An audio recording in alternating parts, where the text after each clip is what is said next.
उनके जीवन पर आधारित ये कविता है कि महिलाओं का जो जीवन है वो कैसा है। ठीक है, तो ये सभी महिलाओं के लिए समर्पित कविता है, इसलिए आप लोग इसको बड़ी ध्यान से सुनिएगा कि आखिर इसमें महादेवी वर्मा जी कह क्या रही हैं। ठीक है, देखिए क्या कहती हैं। मैं नीर भरी दुख की बदली, मैं नीर भरी दुख की बदली, स्पंदन में चिर निस्पंद बसा, क्रंदन में आहत विश्वासा, नयनों में दीपक से जलते, पलकों में निर्झरणी मचली, मैं नीर भरी दुख की बदली। क्या कहती हैं कि मैं नीर भरी दुख की बदली हूं, मैं दुख की बदली हूं अर्थात बादल हूं, और उसमें बादल में क्या भरा है तो नीर भरी, पानी भरा हुआ है। जैसे बादल में पानी भरा होता है वैसे महादेवी वर्मा जी कह रही हैं कि मेरे अंदर दुख भरा हुआ है, दुख का पानी भरा हुआ है, अर्थात मैं एक उस बादल के समान हूं जिस बादल में पानी भरा होता है। तो मैं भी बादल हूं, उसमें पानी है, मेरे अंदर दुख रूपी पानी है। ये सभी महिलाओं के बारे में कह रहे हैं कि महिलाओं का जीवन ऐसा होता ही है कि महिलाओं में इतना दुख भरा है, कष्ट भरा है, लेकिन वो व्यक्त नहीं कर पा रही हैं, वो बता नहीं आखिर अपना वो दुख कहें किससे। तो ये महिलाओं के दुख का यहाँ उन्होंने दर्शन कराया है। ठीक है, और देखिए तो पहली पंक्ति का अर्थ क्या हुआ, वो कहती हैं कि मैं अर्थात जो स्त्री है वह दुख की बदली है, और उसके और कैसी बदली है जिसमें नीर भरा हुआ है, पानी भरा हुआ है, और स्पंदन में चिर निस्पंद बसा। स्पंदन माने होता है कंपन, कंपन में भी, चिर माने हमेशा से, निस्पंद माने जिसमें कोई हलचल न हो, वो बसा हुआ है, अर्थात हम लोग कांपते हुए भी नहीं कांपती हैं। अर्थात जो बादल है ना वो क्या करता है, कांपते हुए भी नहीं कांपता है, अर्थात अपने आप को स्थिर रखता है।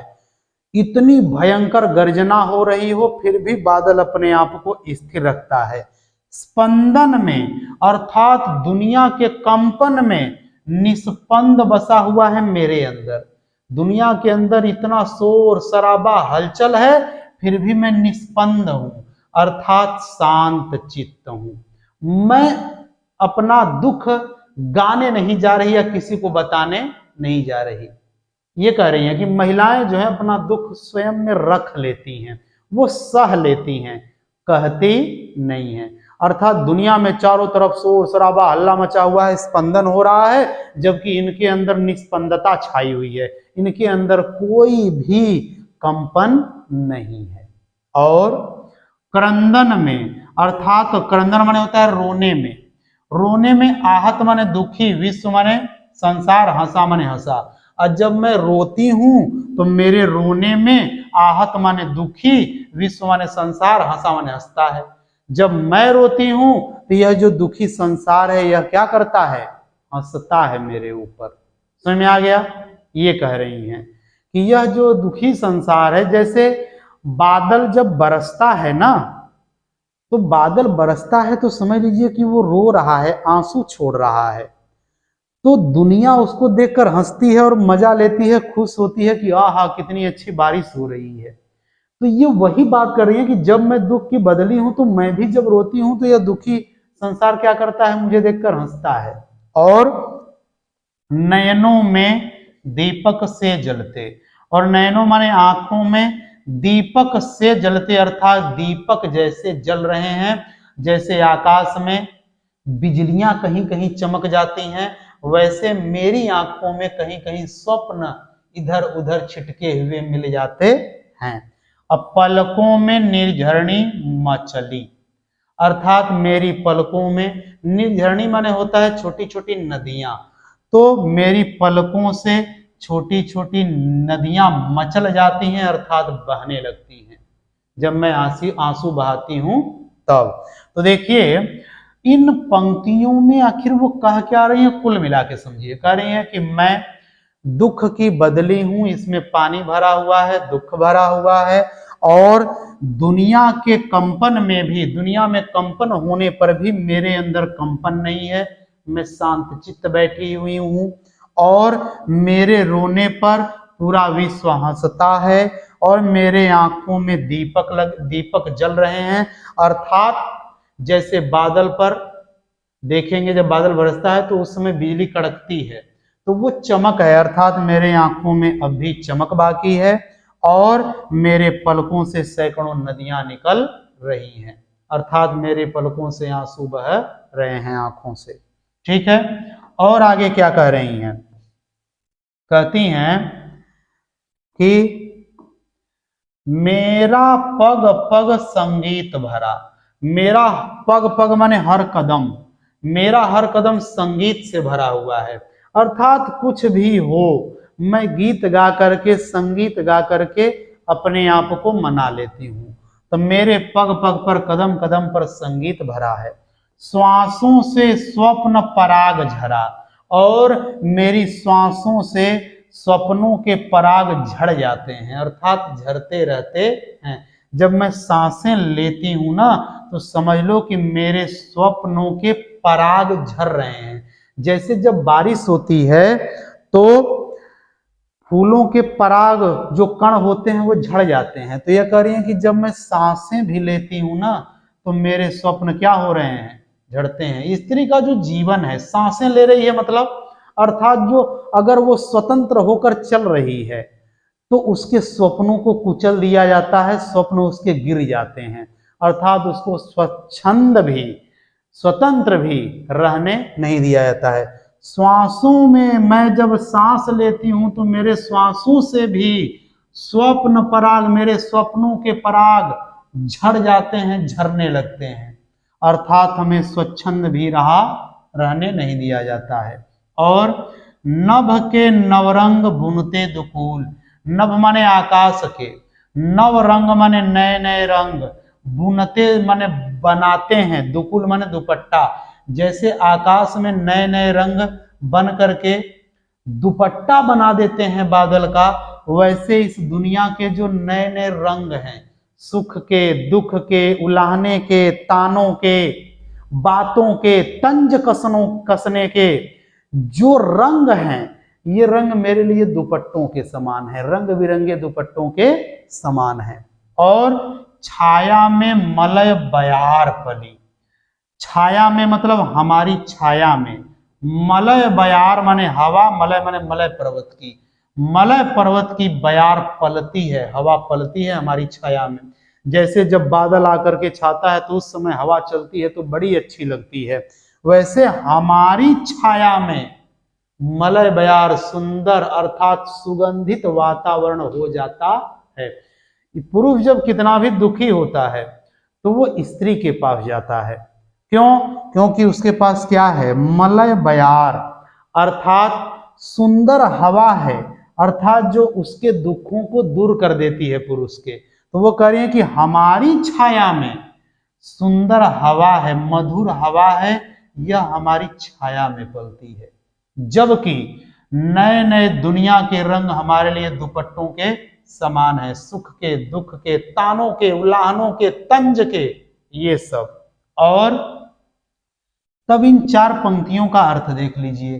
कह रही हैं कि मेरे हर कदम कदम पर संगीत भरा हुआ है, रोना है, गाना है, हंसना है, श्वासों से स्वप्न झड़ने लगते हैं, स्वप्न झड़ जाते हैं अर्थात स्वप्न भी खत्म हो जाते हैं, हमारे स्वप्न जो हम बुनी रहती हैं वो खत्म होते हैं। और आकाश में जैसे बादल के दुपट्टा बन जाते हैं, कौन, नए नए रंग, जब इंद्रधनुष बनता है तो दुपट्टे के समान है, तो हमारे लिए भी नए नए दुपट्टे बन जाते हैं दुनिया के दुख, और हमारी छाया में ही सुंदर मधुर हवा चलती है, पलती है। ठीक है, और आगे देखिए क्या कहती हैं, कहती हैं कि मैं क्षितिज भ्रिकुटी पर चिर धूमिल, क्षितिज माने होता है जहां आकाश और धरती मिलते हुए दिखाई देते हैं, अर्थात जहां से सूरज निकलता है और डूबता है, उस क्षितिज भ्रिकुटी पर, भ्रिकुटी माने भौहों पर, चिर माने बहुत समय से, धूमिल माने धूल, धूल में लिपटी हुई। अरे मैं सदियों से धूल में लिपटी हुई ही चिंता का भार बनी, अविरल माने लगातार, हमेशा मैं चिंता का भार बनी रहती हूं, अर्थात मेरी भ्रिकुटी पर, भौहों पर, आंखों पर चिंता का भार रहता है और मैं धूमिल हो गई हूं, धूसरित हो गई हूं, धूल में सन गई हूं, अर्थात मेरा रंग उड़ गया है और मैं हमेशा भार बनी रहती हूं। मेरी आंखों पर चिंता का भार बना रहता है। और सोचिए कि जीवन कैसा होता है स्त्री का, कितना सब कुछ देखना है, घर देखना है, बच्चों को देखना है, परिवार को देखना है, समाज को देखना है, लोगों को देखना है, लोगों की बातों को देखना है, तानों को देखना है, तंज को देखना है, पति को देखना है, बच्चों को देखना है, अपने को भी देखना है, इतनी सारी बातें हैं। तो ये सब बातें यहाँ कह रही हैं। इस कविता का जो अर्थ है, अगर आप ये कहें कि आधे घंटे में मैं समझा दूं तो ये होने वाला नहीं है। अगर इसको समझना हो तो इसके लिए पूरा दिन निकल जाएगा, पूरी व्याख्या करते करते कि स्त्री का जीवन कैसा है और इसमें महादेवी वर्मा ने कैसा दर्शाया है। तो सोचिए कि ये जीवन के बारे में बता रहे हैं, महादेवी वर्मा की स्त्रियों का जीवन होता कैसा है।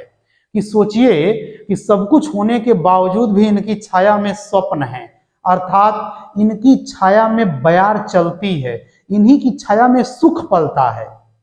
आगे चलिए, क्या कहती हैं? रज कण पर जल कण हो बरसी।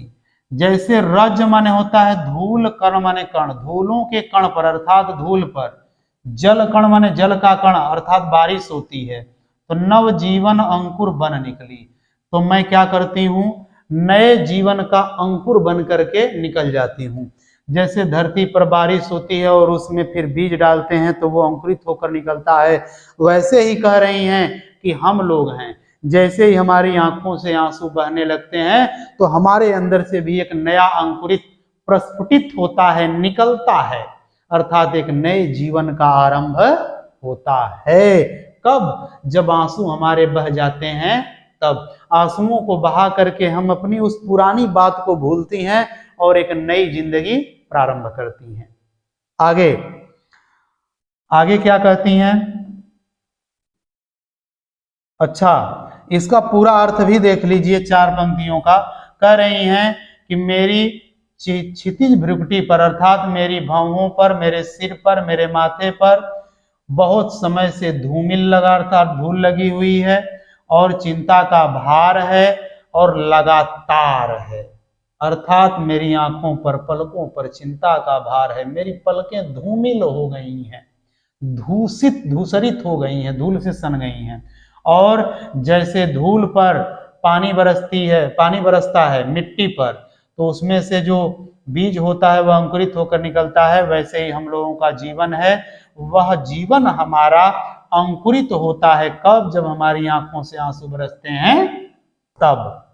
अब चलिए आगे देखते हैं, आगे क्या कहती हैं? पथ को न मलिन करता आना, पद चिन्ह न दे जाता जाना। पथ को मलिन न करता आना, अर्थात जैसे बादल जब आता है तो रास्ते को गंदा नहीं करता है, अपने उस आकाश वाले रास्ते को। तो कह रही है कि ऐसे चलना है हम लोगों को कि रास्ता गंदा भी ना हो। अर्थात औरतों का जीवन ऐसा है कि इतना सोच विचार के चलना है, संभल के चलना है कि कुछ हमसे गलत ना हो जाए, लोग टिप्पणियां न करने लगे, लोग तंज न कसने लगे, लोग उलाहने न देने लगे, ताने न मारने लगे। तो करेंगे पथ को न मलिन करता आना। अरे हमें ये भी करना है कि हमें अपने पथ को, रास्ते को मलिन, गंदा करते हुए नहीं आना है, साफ स्वच्छ भी करना है, ये भी चिंता है। अब पद चिन्ह न दे जाता जाना, और आना है तो अपने चिन्ह भी छोड़ना नहीं है। जैसे जो बादल है वो अपने चिन्ह को नहीं छोड़ रहा है, तो हमें ऐसे कर्म करने हैं जिससे हमारे वो चिन्ह छूट न जाएं। ऐसे कर्म सोच विचार के भी करने हैं, ऐसे कर्म ना हो जाएं जिन कर्मों को लोग याद करते रहें हमेशा। तो हमें ऐसा करना है कि हमारे चिन्ह न बन जाएं, अर्थात हमसे कोई भूल न हो जाए, ये भी ध्यान रखना है। सुधी मेरे आगम की जग में, सुधि माने ध्यान, या हाँ सुधि माने ध्यान, ज्ञान, बात, जानना। मेरे आगम की माने मेरे आने की, जग में माने संसार में, मेरे आने की संसार में, सुधि माने ज्ञान या बात, सुख की सिहरन हो अंत खिली, अंत में खिल जाती है और सुख की सिहरन होती है, अर्थात सुख उत्पन्न होने लगता है। जैसे बादल के आने की खबर सुन करके लोगों के मन में बड़ा खुशियां छा जाती हैं, वैसे मेरे आने की खबर सुन करके क्या होती है, सुख की सिहरन होने लगती है, अर्थात सुख आने लगता है। ठीक है, अंत खिली अर्थात अंत में। और तो इन 4 पंक्तियों का पूरा अर्थ देखिए, कह रही हैं कि हमें अपने रास्ते को मलिन करते हुए भी नहीं आना है, गंदा होने से बचाना है, हमें रास्ते पर कोई चिन्ह नहीं छोड़ना है, ऐसा काम नहीं करना है जिससे हमारे ऊपर दाग धब्बा लगे। और सुधी मेरे आगम की जग में, अर्थात मेरे आने की बात सुन करके संसार में सुख उत्पन्न होने लगता है। आगे देखिए, अंतिम पंक्तियां हैं, क्या कह रही हैं, विस्तृत नभ का कोई कोना, मेरा न कभी अपना होना, परिचय इतना इतिहास यही, उमड़ी कल थी मिट आज चली, मैं नीर भरी दुख की बदली। देखिए क्या कहती हैं कि विस्तृत नभ का कोई कोना, अर्थात इतना बड़ा, विस्तृत माने फैला हुआ, बड़ा, नभ माने आकाश, इतना बड़ा फैला हुआ आकाश है, लेकिन उसका कोई भी कोना मेरा न कभी अपना होना। इतना बड़ा आकाश है लेकिन फिर भी मेरा कभी होने वाला नहीं है। जैसे इस बादल का, वो जो आकाश है, आकाश का कोई कोना इस बादल का नहीं होगा, वैसे ही स्त्री का जीवन है कि इस इतनी बड़ी दुनिया में भी स्त्री का कोई अपना होने वाला नहीं है। ठीक है, ये हकीकत बयान कर रही हैं। और परिचय इतना, मेरा बस परिचय इतना है और इतिहास यही है। मेरा बस इतना ही ये परिचय है और इतिहास क्या है कि उमड़ी कल थी, अर्थात कल मैं उमड़ी थी, उत्पन्न हुई थी, आई थी, अब मिट आज चली और आज मैं मिटने वाली हूं, मिट गई हूं। यही मेरा परिचय है, यही मेरा इतिहास है। ठीक है, इस प्रकार महादेवी वर्मा जी ने अपनी इस कविता में स्त्रियों के जीवन के बारे में बड़ा ही सुंदर और मार्मिक वर्णन किया है। ये कह रही हैं, इस कविता को एक बार पुनः ऐसे देख लेते हैं, वो कहती क्या है, पूरा एक बार बता देते हैं। कह रही हैं कि मैं नीर भरी दुख की बदली हूं, अर्थात मैं दुख का बादल हूं, उसमें दुख भरा हुआ है, दुनिया कांपती है, दुनिया में हलचल है, दुनिया में सब कुछ हो रहा है, लेकिन मेरे अंदर कोई हलचल नहीं बची है। और जब मैं रोती हूं तो दुनिया हंसती है, मेरे आंखों में अभी भी दीपक है, मेरी आंखें चमक रही हैं, स्वप्न हैं और मेरे पलकों से नदी बहती है। और क्या कर रही हैं कि मेरा जो पग पग है, मेरे हर कदम पर संगीत भरा हुआ है और मेरे श्वासों से स्वप्न झरता है, अर्थात जब मैं सांसें लेती हूं तो मेरे स्वप्न क्या करते हैं, झरते हैं। झरते हैं मतलब मेरे स्वप्न खत्म होते हैं कब, जब मैं सांस लेती हूं, अर्थात जब मैं स्वच्छंद हो जाती हैं तो मेरे सपने भी छीन लिए जाते हैं। और नभ के आकाश के जो रंग है ना, वो दुपट्टे बनते हैं, दुनिया के सुख दुख ताने ये सब मिलकर हमारे दुपट्टे के रूप में बन जाते हैं और मेरी छाया में ही मलय बयार चलती है, अर्थात आखिर मेरी ही छाया में सुख मिलता है। और मैं क्षितिज भ्रुकुटी पर चिर धूमिल, और मैं इस क्षितिज भ्रिकुटी पर, अर्थात मेरी भौहों पर धूमिल हो गई हैं, धूल से सन गई हैं, चिंता का भार उन पर पड़ा हुआ है और लगातार पड़ा हुआ है। और जैसे मिट्टी पर पानी बरसता है और उसमें से बीज में से अंकुरित नया अंकुर निकलता है, पौधा निकलता है, वैसे ही मेरा जीवन है। आंसू जब निकल जाते हैं एक नया जीवन उत्पन्न होता है। और कह रही हैं कि हमें यह भी ध्यान देना है कि हमारा रास्ता मलिन न हो और हमारा कोई चिन्ह न छूट जाए। मेरे आने की खबर सुन करके दुनिया में सुख होता है, लोग खुशियां छा जाते हैं और वो लोग खुशी हो जाते हैं, खुशियां छा जाती हैं दुनिया में। और इस इतने बड़े संसार का कोई भी कोना हमारे लिए कभी अपना होने वाला नहीं है, जबकि हम लोग इस संसार के लिए इतना करती हैं फिर भी यह अपना होने वाला नहीं है।